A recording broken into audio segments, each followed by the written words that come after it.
I'm Jordan and you're not, and this is my review on The Last Showing, starring Robert Englund, who you might know as Freddy Krueger, and that guy from V. And so this also has Finn Jones from Game of Thrones, because everyone loves Game of Thrones. It's the best TV series ever made in the history of ever, because it's Game of Thrones. I don't really like it too well. Okay, so Robert Englund stars as a crazy film projectionist who wants to make his own diabolical little movie inside the theater, and the people that are seeing the movie are his cast. So the movie kind of takes place around Halloween. This guy, Finn Jones, he plays Martin, and he has his girlfriend Allie. So he gives Allie this little, Halloween pumpkin charm bracelet. It's okay, but it's not as cool as my awesome gangsta sexy tattoo and shit. Yeah. Okay, so this never has a movie been so suspenseful, yet it pissed me off. You ever have that feeling like you're really into it, like, oh wow, this is a great movie, and all of a sudden, it pissed me off. That's what this was to me. It's almost like Saw, but without the torture, gore, porn, terror, money shot, torture porn, yeah.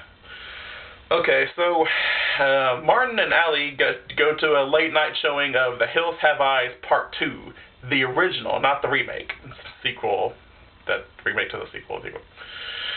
So somehow Stewart, that's Robert Englund's character, he drugs Allie, and then I think Martin gets knocked out too, or something happens to him. Yeah, he's asleep, or he kind of falls asleep during the movie because the movie sucks. And then Martin kind of goes on this wild goose chase to find his girlfriend, figure out where she is, and Stewart's making a movie. And there's going to be some major spoilers in this review, so if you don't want this review spoiled for you, if you don't want the movie spoiled for you, I suggest you leave right now. Okay, so this is one of those movies where the victims get blamed for the crime. One of those kind of ATM, Curse of Chucky, intruder kind of sort of goes that way. I'll try not to really spoil it for you, but I'm just telling you it's one of those kind of movies. So, and then Stewart has one of the workers there that works at the theater, and he makes Martin think that he's the one doing all this, and so he makes Martin shoot him, and then shoot him into the popcorn, make all bloody popcorn. I want some popcorn now. I'm hungry. Got the munchies and shit. So yeah, Martin goes on a wild goose chase trying to find Allie, trying to figure out where she is, trying to save her. And then it just then the police show up, and then it just it's like one of those kind of things. And he's filming all of this, and he makes it look like Martin is the bad guy. And it's really kind of you know what I'm saying? One of those endings. In the very beginning, like the first 30 minutes, I thought, oh wow, this is great. And then it just really takes a turn for the worst. And he even gives him, so he kind of reminded me of Jigsaw just a little bit. He kind of gave him a gun, one bullet, and he says, this is your final chance to redeem yourself, or something like that. And then Stewart, Robert Englund, makes himself look like he's the victim too. Like he teams up with Allie, make Allie think that, Stewart's a good guy and that her boyfriend's gone completely crazy. This has nothing to do with anything, but in 8th grade I wrote to Robert Englund, and he sent me back 2 autographs. And I wrote that he should do Freddy versus Chucky, and then he wrote back and said Chucky's not ready for Freddy, and that Freddy versus Jason 2 was going to have Ash from the Evil Dead series. But that never happened except for comics. What's up, Robert Englund? What happened with that? I should have got those out for this review. Why didn't I do that? I wasn't really prepared, was I?